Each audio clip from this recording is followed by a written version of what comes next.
والذین کذبوا بآیاتنا سنستدرجهم من حیث لا يعلمون وأملی لهم ان کیدی متین اولم يتفکروا ما بصاحبهم من جنة ان هو الا نذیر مبین۔ رہے وہ لوگ جنہوں نے ہماری آیات کو جھٹلا دیا ہے تو انہیں ہم بتدریج ایسے طریقے سے تباہی کی طرف لے جائیں گے کہ انہیں خبر تک نہ ہوگی۔ میں ان کو ڈھیل دے رہا ہوں، میری چال کا کوئی توڑ نہیں ہے۔ اور کیا ان لوگوں نے کبھی سوچا نہیں ان کے رفیق پر جنون کا کوئی اثر نہیں ہے؟ وہ تو ایک خبردار ہے جو برا انجام سامنے آنے سے پہلے صاف صاف متنبہ کر رہا ہے۔ اولم ينظروا في ملكوت السماوات والارض وما خلق الله من شيء وان عسى ان يكون قد اقترب اجلهم فبأي حديث بعده يؤمنون۔ کیا ان لوگوں نے آسمان و زمین کے انتظام پر کبھی غور نہیں کیا اور کسی چیز کو بھی جو خدا نے پیدا کی ہے آنکھیں کھول کر نہیں دیکھا؟ اور کیا یہ بھی انہوں نے نہیں سوچا کہ شاید ان کی مہلت زندگی پوری ہونے کا وقت قریب آ لگا ہو؟ پھر آخر پیغمبر کی اس تنبیہ کے بعد اور کون سی بات ایسی ہو سکتی ہے جس پر یہ ایمان لائیں؟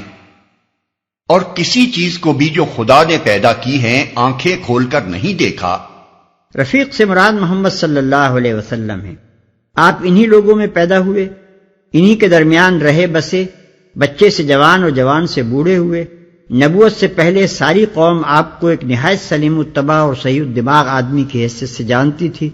نبوت کے بعد جب آپ نے خدا کا پیغام پہنچانا شروع کیا تو یکایک آپ کو مجنون کہنے لگے۔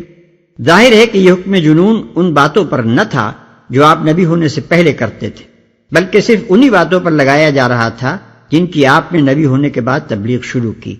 اسی وجہ سے فرمایا جا رہا ہے کہ ان لوگوں نے کبھی سوچا بھی ہے آخر ان باتوں میں سے کون سی بات جنون کی ہے، کون سی بات بے تقوی، بے اصل اور غیر معقول ہے؟ اگر یہ آسمان و زمین کے نظام پر غور کرتے یا خدا کی بنائی ہوئی کسی چیز کو بھی بنظر تأمل دیکھتے تو انہیں خود معلوم ہو جاتا کہ شرک کی تردید، توحید کے اثبات، بندگی رب کی دعوت اور انسان کی ذمہ داری اور جواب دہی کے بارے میں جو کچھ ان کا بھائی انہیں سمجھا رہا ہے اس کی صداقت پر یہ پورا نظام کائنات اور خلق اللہ کا ذرہ ذرہ شہادت دے رہا ہے۔ شاید ان کی مہلت زندگی پوری ہونے کا وقت قریب آ لگا ہو۔ یعنی نادان اتنا بھی نہیں سوچتے کہ موت کا وقت کسی کو معلوم نہیں ہے، کچھ خبر نہیں کہ کب کس کی اجل آن پوری ہو۔ پھر اگر ان میں سے کسی کا آخری وقت آ گیا اور اپنے رویے کی اصلاح کے لیے جو مہلت اسے ملی ہوئی ہے وہ انہی گمراہیوں اور بدعمالیوں میں ضائع ہو گئی تو آخر اس کا حشر کیا ہوگا؟ من يضلل الله فلا هادي له ويذرهم في طغيانهم يعمهون يسألونك عن الساعة أيان مرساها قل إنما علمها عند ربي لا يجليها لوقتها إلا هو ثقلت في السماوات والأرض لا تأتيكم إلا بغتة يسألونك كأنك حفي عنها قل إنما علمها عند الله ولكن أكثر الناس لا يعلمون۔ جس کو اللہ رہنمائی سے محروم کر دے اس کے لیے پھر کوئی رہنما نہیں ہے، اور اللہ انہیں ان کی سرکشی ہی میں بھٹکتا ہوا چھوڑے دیتا ہے۔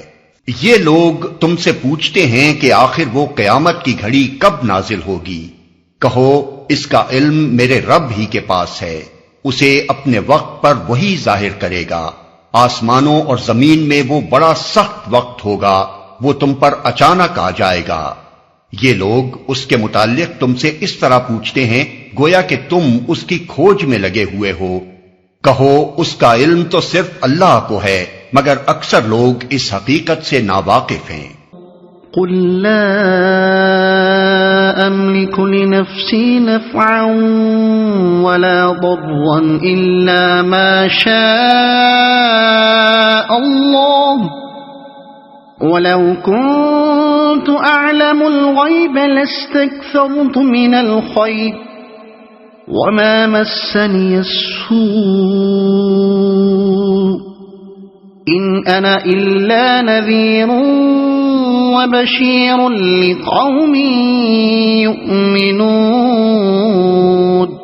اے محمد ان سے کہو کہ میں اپنی ذات کے لیے کسی نفع اور نقصان کا اختیار نہیں رکھتا، اللہ ہی جو کچھ چاہتا ہے وہ ہوتا ہے، اور اگر مجھے غیب کا علم ہوتا تو میں بہت سے فائدے اپنے لیے حاصل کر لیتا اور مجھے کبھی کوئی نقصان نہ پہنچتا۔ میں تو محض ایک خبردار کرنے والا اور خوشخبری سنانے والا ہوں ان لوگوں کے لیے جو میری بات مانے، اور مجھے کبھی کوئی نقصان نہ پہنچتا۔ مطلب یہ ہے کہ قیامت کی ٹھیک تاریخ وہی بتا سکتا ہے جسے غیب کا علم ہو، اور میرا حال یہ ہے کہ میں کل کے متعلق بھی نہیں جانتا کہ میرے ساتھ یا میرے بال بچوں کے ساتھ کیا کچھ پیش آنے والا ہے۔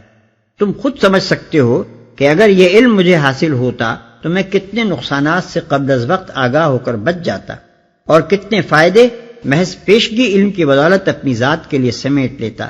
پھر یہ تمہاری کتنی بڑی نادانی ہے کہ تم مجھ سے پوچھتے ہو کہ قیامت کب آئے گی۔